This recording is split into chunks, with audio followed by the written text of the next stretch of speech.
पुरी रे चलुथिबा एक बड़ साइबर ठकेई राकेट को पुरी साइबर पुलिस पर्दाफाश करिछि।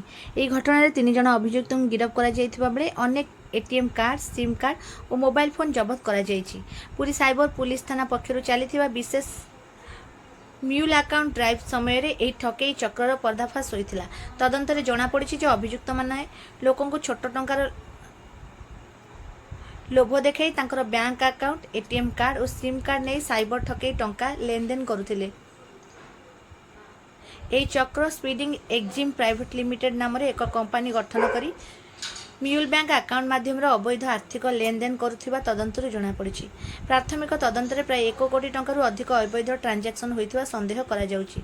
गिरफ अभियुक्त माने हेले अहमद टोपेन और अब्दुल कलाम आजाद तमिलनाडु और तिरुपुर जिला, अब्दुल आजिज शेख पश्चिमबंग, सुशांत कुमार परिड़ा बालेश्वर ओडिशा।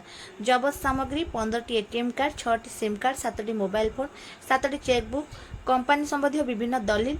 पुरी साइबर पुलिस कहिछि जे एही घटना संपर्कित पूर्व 7टी मामला रजिस्टर होइथिला एवं आजिर कार्यानुष्ठान पर से संख्या 10टी को वृद्धि पाई।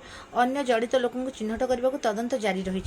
पुलिस साधारण लोक सतर्क करी कहिछि जे कौनसी अजणा व्यक्ति को टंकार लोभरे बैंक अकाउंट, एटीएम कार्ड किंबा सिम कार्ड देवे नहीं। संदेहजनक कौन से साइबर ठकेई घटना हेले तुरंत पुरी साइबर पुलिस को सूचना देवा को अनुरोध करा जायछि।